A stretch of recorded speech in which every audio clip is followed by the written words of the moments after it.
Hello, everybody, and welcome to another episode of Crumbl Unboxed. You guys will notice that our setup looks a little different today, and that's because we have not one, but two fantastic co-hosts that I would love to introduce to you. So today, joining us, we have the group Gentry, who today, there's only two members with us, so I guess that makes you Gen 2 today? Gen Duo. Gen Duo. What do we want to call you today? So we have Casey, Elliot, and Brad Robbins, correct? And then tell us about the third member of your group as well. Well, there's actually, we're really good at math. There's 4 members of Gentry. Oh. So we can't quite get it right, but there's another singer, Bradley Lever, and then our music director, producer, arranger, writer is Stephen Nelson. Got you. Yeah. Fantastic. So tell us more about your group. You guys, this is a fantastic, I don't want to say boy band because that doesn't sound right. But kind of. But like, kind of. Gentlemen's Trio, because that's what your guys' name is based on, right? Gentry. Yes, and it is. Fantastic performers. Thank you. I've seen you guys before. I love it. So. Thank you. Yeah, we started out, I think I was like 30 when we started, maybe just over 30. And so we're like, can't be a boy band. Got to be a man band. Got to be a man Yeah. band. I like that. That's fun. No, so the whole notion for this group was really organic, actually. So if you go back to 2014, the 3 of us singers were doing a regional production of a musical theater production, Les Miserables. And one night, I think it was Bradley Quinn, or BQ as we call him, and Casey were at Casey's house, and his wife got home one night, and she had just been attending an event where there was another musical group, and it was literally like, hey, so I saw this group, and you guys should do one. Oh, love, yeah. So just nonchalant. It was kind of like, collectively we thought about it, we're like, okay.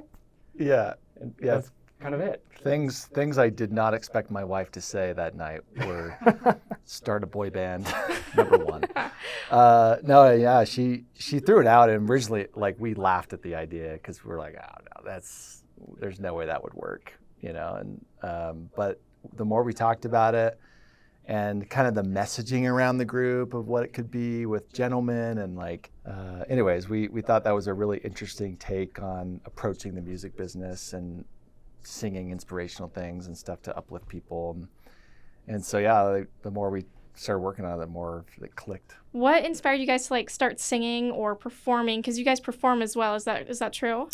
We do, yeah. We do a lot of performing, especially at Christmas time. Right. We do a lot of Christmas shows, but I think we all kind of started at different times singing. I came from a musical family, and so I grew up with my parents making music, and I remember camping under my dad's piano with my pillows and blankets and just soaking in the music. Right. So it's been a long time for you then, your whole life. Yeah, I've always been part of music, but I would say high school is where I really caught the bug of performing. Love that. How about you, Brad? Yeah, and for me, it was a different story. I had no desire to perform and sing. Oh. In fact, I would look for every excuse to avoid going to my sister's choir concerts. Heaven forbid their musical theater productions, which I remember the first musical I ever went to was a production of Hello, Dolly. And my mom said, if you go, I will only make you stay for 1 act. And I was like, thank goodness. I remember going to the show, secretly loving it. Oh. And then intermission came and my mom was like, okay, you can go home now. I'm like, good. And inside I was like, I want to see how it ends. But yeah. I'll just stay. It's been a hassle for me to leave now. Yeah. No, but for me, it was like late junior high, early high school, and then once you catch that bug, it's just part of you. Yeah. Okay. So what is your favorite go-to karaoke song? Do you guys have? I'm sure you're amazing at all of them, but I try to avoid karaoke. Oh, what's wrong with karaoke? It has a different connotation when you sing because to me it's almost like cliche. It's like it's karaoke and all the eyes kind of go over to the people they know are singers, and you're just like.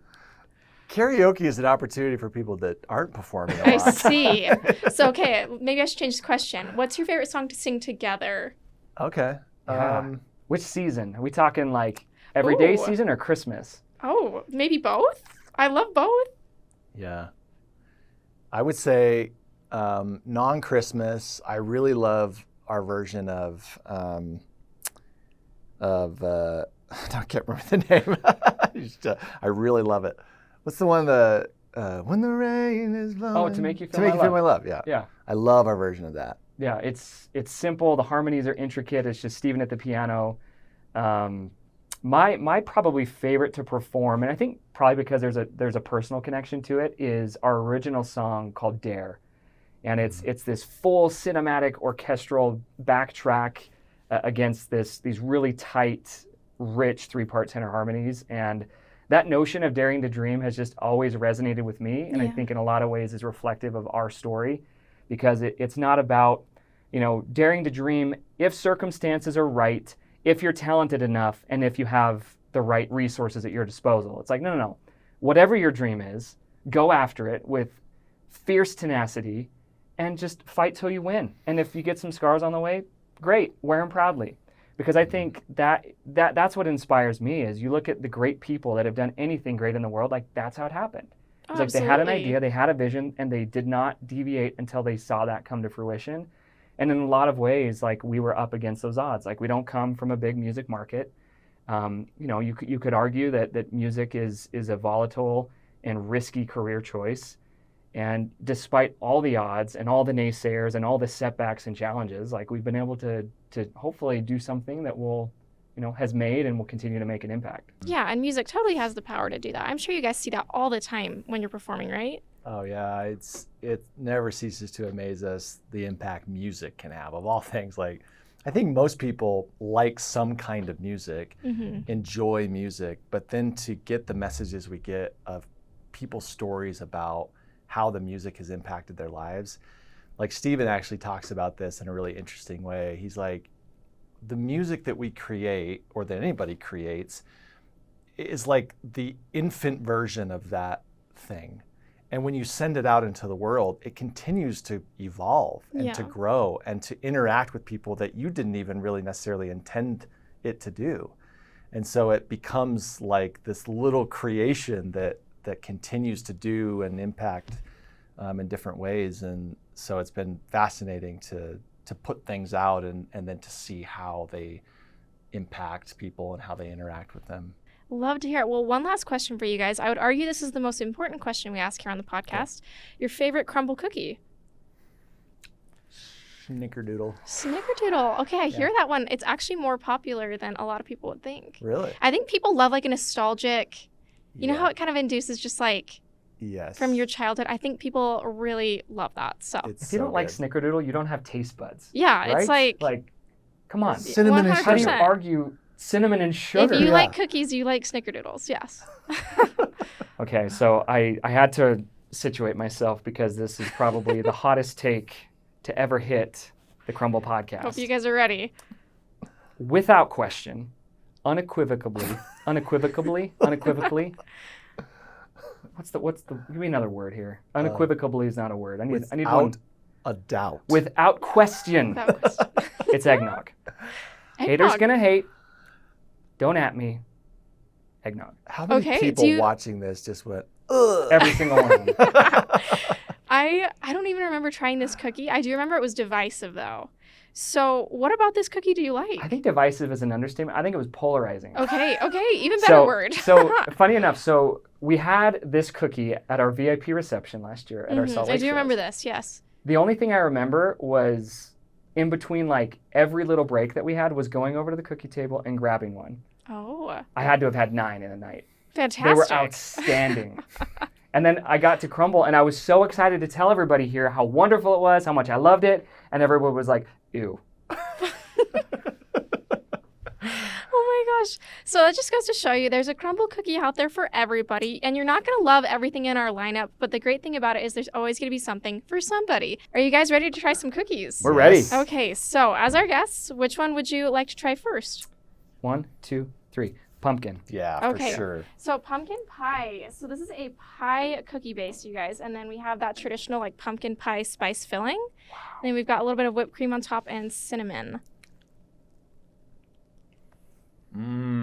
It's really good. I mean, we just turned this into Thanksgiving. Yeah, I didn't know what to expect about this. I was like, is that like frosting? It's a legitimate like filling, It's light. Yeah, it's like fluffy. It is very fluffy. That may be the best cookie I've ever had. Oh my gosh. I'm You not get a 10 even right off the saying bat? that, just because like that. I like how light it is, and It's this really is good. like a good combination between like a pie crust and a cookie, and it's kind of more in that like snickerdoodle family. Yeah. Whew. It's pretty tasty. Yeah, I'll casually give it an 11. Okay. Yeah, that was very It's casual. good. We love it. Very good. That surprised me. It's really good, isn't it? Yeah. Here's to hoping the rest of the lineup lives up to it. Before we get into like the other crazy flavors, do you want to go for classic milk chocolate chip? Okay. Let's do it. Okay. I've got another hot take. Okay, tell me. Okay.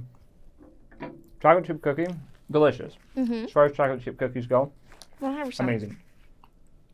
Also, a little boring. I said it. It's okay. I'm gonna get so many haters after me. Every time we order Crumbl cookies at home, which is often, I am so excited to try the new flavors. My wife wants chocolate chip. I'm like, that's wasted calories. Again, chocolate chip, they taste delicious. I'm not gonna knock that. But like, I go to Crumbl for creativity. Right. something You want different. Yeah, I got you. Yeah. Okay. I mean, I'm just gonna give it a solid 5. Okay. Neither Fair here enough. nor there. Perfect. It's great, but still gonna choose that. We want pumpkin more cookie. variety, spice of Yeah. life type stuff. Okay. I agree. I think if I'm gonna go Crumbl, I like the unique flavors. It's a solid chocolate chip cookie, but because of that, I'd probably go like 6. So, what do you guys want to try next? Is this a cinnamon? Okay, so this is called maple cinnamon roll, and so it's a vanilla sugar cookie, and then we have kind of that cinnamon roll, like traditional sugary filling on the top, and then maple frosting on top. It's like a donut and a cinnamon roll had a baby. Yeah. It's really tasty. And of the 2 twins, the maple baby was a little bit bigger and maybe put the cinnamon roll in the head. Okay. I love that. I liked the initial like pop of maple flavor because it gave It's you like really the good. maple donut vibes. And then you get into it and you're like, this is a cookie. I'm gonna go 7, maybe 6.9, 6.8, only because it was a little too mapley for my preference. Sure. Like if I had Maple's to a strong choose flavor. between like a cinnamon donut or a maple donut, I'm going cinnamon every time. Okay, love it. Love it. I'm going to go, only because this is an 11, it's off the Richter, I'm going to go 8. Okay, Because like, Really good. It's good. It's not that good. got but you. It's pretty good. Okay, yeah, we like to have fair scoring. I think that's great. Maybe we should try this one. All right, so this It is looks caramel praline. gooey. This is our new cookie, you guys. So every single week for the remainder of the year, our fans know this, but just so you guys know, we're running a new cookie on the menu every single week for the rest of the year. This is it. So this is a brown sugar cookie base instead of like a vanilla sugar cookie base. And we've got that caramel filling on top and then pecan. So, This is resurfaced some PTSD as a child. oh dear. Tell So, us. Let's as a unpack kid, this. I know this is actually therapeutic. As a kid, you guys remember Now and Laters? Yeah. Yes. Which were like basically what would happen if you put a Starburst and like let it sit for 4,000 years and then tried to bite it. Like that's basically a Now and Later. I had this brilliant idea as a kid to bite a Now and Later with my front teeth. Oh my gosh. Felt good going down.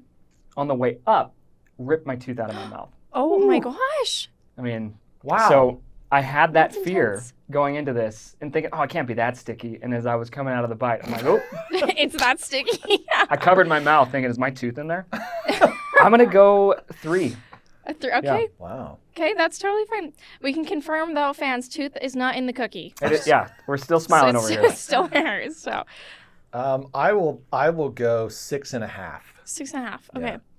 2 more. What do you guys want to try? Red velvet white chip. Red That was velvet one. white chip.